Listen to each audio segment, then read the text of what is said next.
of our reading today using good old-fashioned tarot cards. And then we have our light deck here and our vampire deck to check out the potential shadow aspects going on for the collective. This is a timeless reading. Whenever it finds you, it's meant to be. And we shall begin right now. We're going to check into the headspace, heart space, and the immediate future for all the beautiful souls that might be resonating with this moment in time. And we ask to clear out any potential negativity that is no longer serving, and clear for the collective. So that wants to jump out for the mental space.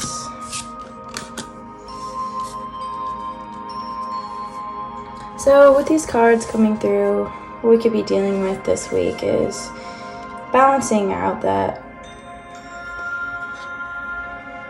feeling of working and being. So we can see we have our Seven of Pentacles. It's this gentleman looking at his fields crop. And it's interesting that we have 3 pentacles in a row. So a lot of earth energy going on, grounding energy. The things of the world are happening here, and that's what we're balancing out. So you can even think of this as your masculine and your inner feminine balancing out. The Nine of Pentacles is this energy of being and finding the time to balance. So if this is in our mental space, what we could be dealing with right now is trying to figure out our best way to not run into burnout, to reap on our harvest, and maybe feel gratitude to all that we've accomplished.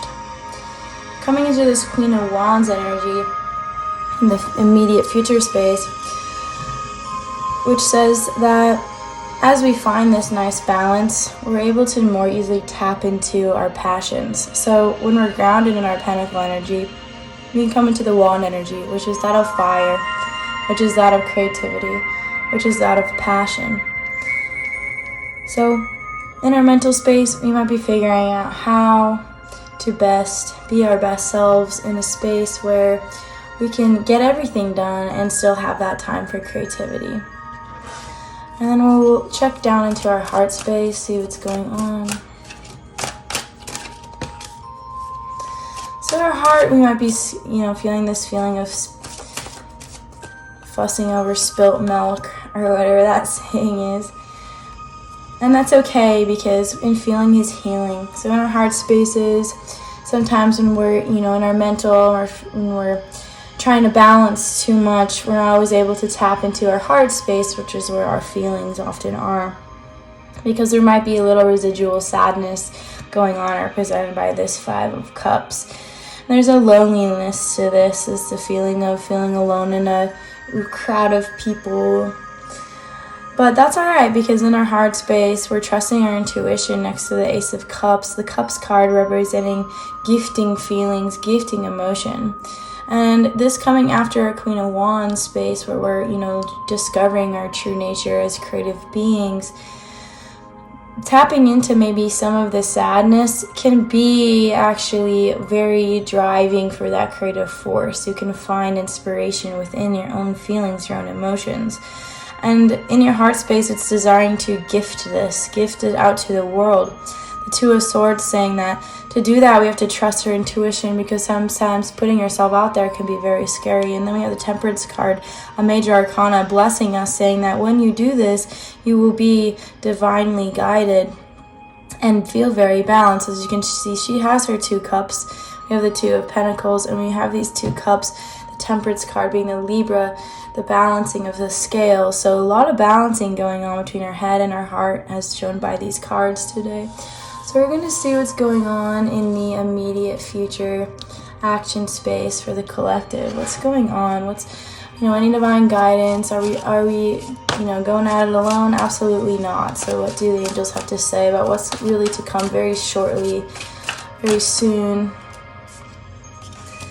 wow, three actually in a row major arcanas. The Judgment, I'm feeling this space of, you can see her heart is opening up and releasing the judgments, releasing the Five of Cups energy on ourselves where we think that we might not be good enough to show our passions here. And so the Star card coming out representing Aquarius, but also representing our own soul being embodied, our own soul coming down to help us with our creations, and knowing that we're divinely guided to do so. She has her foot in the water, we have the water.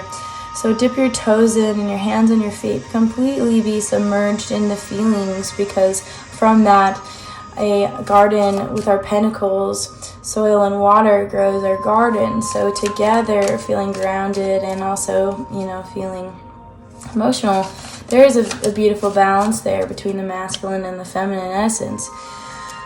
So what else is going to go on in our immediate future? Wow, beautiful. Okay, so, wow. I don't always read reversals unless I feel so called. Today's not the day. So the Ace of Wands coming through again. That's you revealing your passions. It's you gifting your passion to the world. And the Fool card is one of the first ones. And so it's that beginner's luck. It's you're not in a space of thinking too much. Honestly, you can see he's just fully launching into the universe, and he's got his support system with that nice dog and the sun behind him. And so this is beautiful to end the reading with, because one, there's so many majors right here on the deck, but so that just says that you're divinely supported. The luck of the draw is with you, and whatever you do, feel free to do it, because you will be rewarded, you'll be blessed for coming in as something that's innocent. The Fool often can get himself into situations that can even be sort of like miraculous. And so what I'm sensing here is go through, figure out how to balance work and play, tap into your heart space, feel your feelings, trust that inner guidance that's telling you how to balance everything. Release the judgments of self, feel the rapture within the heart space, the Christ flames coming through strongly to rid us of all of the old ways of the flesh, clearing out our chakras, to allow us to become more embodied by our soul, so we can release and gift to the world our passions in an innocent, kind, loving way. So to end the reading, we'll pull one card from the light deck just to see what's potentially going on, or any guidance from the divine and our highest light. Insight. Oh, so beautiful. So just like this card here, the purple and the blue representing the upper chakras. So insight is your intuition. So coming into a space where, again, you're feeling what's going on within and trusting that inner guidance to take you further into what you're needing to accomplish in this experience. So it's major confirmation. And we'll pull a card from the shadow deck and see something that potentially could be illuminated.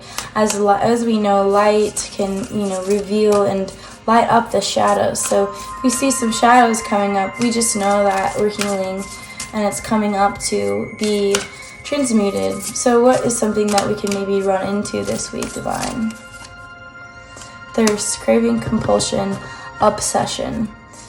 Yeah, so sometimes we, as we're tapping into our heart space and even the Christ flame, we can become so drunk on that love that we want more and more and more of it, and this can really take over. So we do need to balance that water and that earth energy, because if we're too thirsty, we want too much water, we're too deep in our feelings in some ways, that can overcome us and overcome that balance of logic and intellect. Although it is so much more important, I believe, to be in your feelings as they are your guidance from God. So, just something to be cautious of, nothing to be afraid of. But potentially this week, what we're going to be dealing with is compulsion and obsession and craving. But just know that it's all good. It's all on divine timing. All the things are coming for us to be supportive of us and not to ever doubt that. So I hope this helps. Namaste. Thank you.